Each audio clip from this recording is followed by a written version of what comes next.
Hi, and welcome to CryptoBiography. I'm your host, Brandon Starr, and this is going to be part 5 of Annie and the Magician, episode 79. So, if you have any comments or questions about this episode or previous episodes, cryptobiography@gmail.com, or hit us up on Twitter or Facebook. And here we go. Before she was to learn anything, however, they needed to figure out how to get the food sent up to them. You can't just make food by magic? Anastasia asked. No, Quarere said gruffly. I have a way to make plants grow faster. I have ways to expand objects temporarily, but you can't make something from nothing, not permanently, so food, which you would want to digest, would disappear from inside your stomach if I tried to duplicate it. What's the plan then? You put your kitchen clothes on one last time. I put a bit of my anti-stranger ether on you. Because it's on you won't be as strong, but that shouldn't matter. With any luck, you won't see Cupigliella or any of his followers. Go to the kitchens, ask them to have food brought up, and give them some money. You change, I'll get the money. Soon Anastasia was slipping out of the door with a small but heavy pouch tucked into her waistband. She followed Quarere's instructions, moving at a normal pace through the halls. Though she kept a lookout for anyone unusual, she minded his advice that people going about their usual business don't skulk around, don't look like they're up to something. They're just doing whatever they need to be doing, so you do that. You've been to the kitchens 1,000 times. This is just one time more. She trusted that his ether would keep her anonymous from Cupigliella, even if that effect was lessened on her. Hey! Someone shouted at her. She stopped. It was Willem Frank, Leon's assistant. Yes, sir? She asked. Quarere's girl? Frank asked. Yes, sir, Anastasia replied. The phrase irritated her, but she wasn't going to gainsay him. Why are you dressed like one of our kitchen workers? He demanded. Quarere asked me to go to the kitchens and do something for him. He asked that I use my kitchen garb, she replied. Oh, Frank replied. He seemed somewhat suspicious, but apparently couldn't think of any reason to detain her. Best do it, then. Yes, sir, Anastasia replied. She turned and hustled off. She smiled to herself a little when she knew Frank couldn't see her. She had only said yes to sir to him 3 times and never gave her name, either of them. Quarere was right, she thought. They really don't give a thought about the people below them. Frank had all of the kitchens and several other areas of the castle under his purview, at least on behalf of Leon, and though she'd been in the kitchen since she was old enough to be of any use, he'd never learned anything about her. She was already Quarere's girl. She hustled to the kitchens. She stopped a moment at the open entryway. The familiar noises of people working on food, the familiar smells, the people she had known all her life, it transfixed her. Part of her wanted to return here, where everything was known, even if it wasn't pleasant, to be Annie again. The hours were long, and even at her age, she had multiple burn marks on her forearms from various accidents. She could feel the steam and the grease returning to her, putting its fingers in her hair. She shook off the moment and locked her gaze on Cook. She marched up to him. Hey, Cook, she said, putting a bit of camaraderie in her voice she wasn't sure she felt. Annie, Cook said. He seemed mostly surprised, but perhaps a little happy. Back to working for me? No, I have a chore to do from my new master, she said.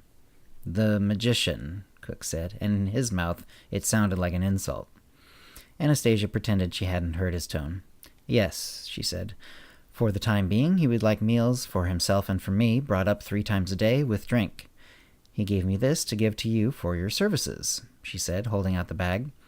When he reached for it, she pulled it back momentarily, and for your silence. Quarere instructed me that no one should be informed of this. Cook considered it only briefly, then snagged the bag, pulled open the strings to glance at the coins inside, hefted the bag to weigh it, and made it disappear into his clothes. Of course, he has my thanks and my silence, unless I'm asked a direct question by one of my superiors. Of course, Anastasia said. Thank you. May I ask who will be bringing up the food? Cook considered this. May. Thank you, Cook, Anastasia said. With your permission, Quarere would like me to have a quick word with May. Actually, he hadn't, but Anastasia knew May well and wanted to talk to her. Make it quick, she's a busy girl, Cook said. Thanks, Cook, Anastasia said, and hustled across the room to where she saw May. Hey, May, Anastasia said. May looked over from the pot she was scrubbing. Annie, she said, surprised. You're back.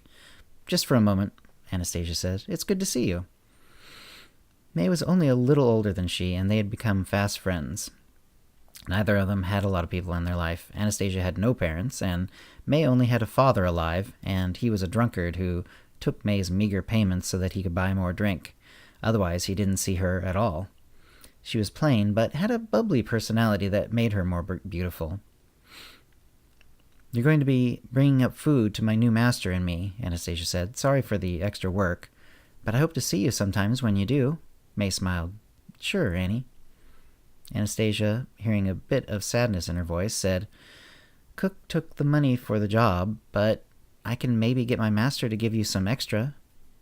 That'd be nice, May said. She was still smiling, but her usual bubbly ways weren't coming to the surface. What's wrong, May? Anastasia asked. Nothing's wrong. I guess I just miss you, May said. She looked down at the pot she was scrubbing. Well, I miss you too, and some of the other people in the kitchens.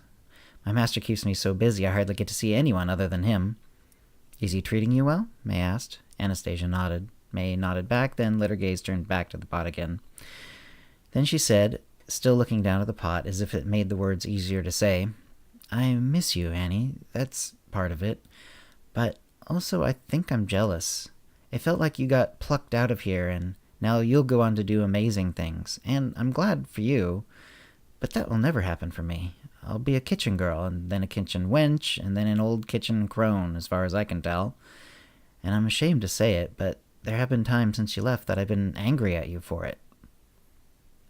I don't know what to say, Anastasia said. It's not your fault. I'm not looking for an apology. I think it's more to do with me than with you, really. I don't know what to do. Okay, Anastasia said. She put her hand on May's shoulder. May didn't put down the pot, but she did lean her head over to rest her cheek on the back of Anastasia's fingers. I look forward to seeing you and your new master, May said. That's great, because unless I'm doing something that can't be interrupted, I'll probably be meeting you at the door to take the food, Anastasia said. So I'll be seeing you a lot. Good, May said. Annie left the kitchens, staring hard at no particular spot in front of her. She had not thought that her change would affect May so strongly, and she wasn't sure what, if anything, she could do about it. But by the time she got back to their room, Anastasia felt that she would hold on to whatever part of their friendship May allowed to bloom and continue learning with Quarere. And that's where we're going to stop for this week. So, if you have any comments or questions about this episode or previous episodes, CryptoBiography@gmail.com, or hit us up on Facebook or Twitter. And I'm looking forward to writing next week's.